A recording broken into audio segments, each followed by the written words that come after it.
Okay, we're Aloneness starting on 51. It's you. Okay. The Coming of Faith, page 51. In my own case, the foundation stone of freedom from fear is that of faith. A faith that, despite all worldly appearances to the contrary, causes me to believe a verse that makes sense. To me, this means a belief in a creator who is all power, justice, and love, a God who intends for me a purpose, a meaning, and a destiny to grow, however little and haltingly, toward his own likeness and image. Before the coming of faith, I had lived as an alien in a cosmos that too often seemed both hostile and cruel. In it, there could be no inner security for me. When I was driven to my knees by alcohol, I was made ready to ask for the gift of faith, and all was changed. Never again, my pains and problems notwithstanding, would I experience my former desolation. I saw the universe to be lighted by God's love. I was alone no more. All righty, our next reading is on 53. Loners, but not alone. What can be said of many AA members who, for a variety of reasons, cannot have a family life? At first, many of these feel lonely, hurt, and left out as they witness so much domestic happiness about them. If they cannot have this kind of happiness, can AA offer them satisfaction of similar worth and durability? Yes. Whenever they try to seek out these satisfactions, surrounded by so many AA friends, the so-called loners tell us they no longer feel alone. In partnership with others, women and men, they can devote themselves to any number of ideas, people, and constructive projects. They can participate in enterprises which would be denied to family men and women. We daily see such members render proteges of service and receive great joys in return. Okay, our next is 72. 72. Okay. Dependence, unhealthy or healthy. Nothing can be more demoralizing than a clinging and abject dependence upon another human being. This often amounts to the demand for a degree of protection and love that no one could possibly satisfy. So our hoped-for protectors finally flee, and once more we are left alone, either to grow up or to disintegrate.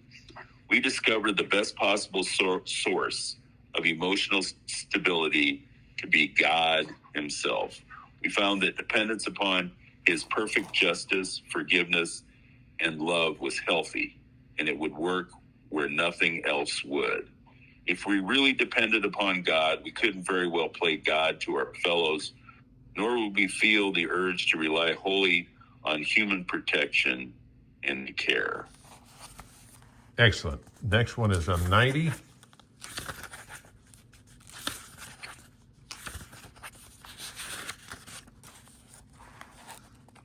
To watch loneliness vanish. Almost without exception, alcoholics are tortured by loneliness. Even before our drinking got bad and people began to cut us off, nearly all of us suffered the feeling that we didn't quite belong. Either we were shy and dared not draw near others, or we were noisy good fellows constantly craving attention and companionship, but rarely getting it. There was always that mysterious barrier we could neither surmount nor understand. That's one reason we loved alcohol too well. But even Bacchus betrayed us. We were finally struck down and left in terrified isolation. Life takes on new meaning in AA. To watch people recover, to see them help others, to watch loneliness vanish, to see a fellowship grow up about you, to have a host of friends. This is an experience not to be missed. All righty, next one is 117. Okay. The sense of belonging, page 117. Perhaps one of the greatest rewards of meditation and prayer is the sense of belonging that comes to us. We no longer live in a completely hostile world. We are no longer lost and frightened and purposeless. The moment we catch even a glimpse of God's will, the moment we begin to see truth, justice, and love as the real and eternal things in life, we are no longer deeply disturbed by all the seeming evidence to the contrary that surrounds us in purely human affairs. We know that God lovingly watches over us. We know that when we turn to Him, all will be well with us, here and hereafter. Excellent, excellent reading. 228.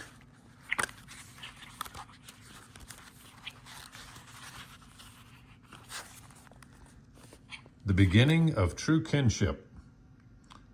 When we reached AA, and for the first time in our lives stood among people who seemed to understand the sense of belonging, was tremendously exciting. We thought the isolation problem had been solved, but soon we discovered that while we weren't alone anymore in a social sense, we still suffered many of the old pangs of anxious apartness.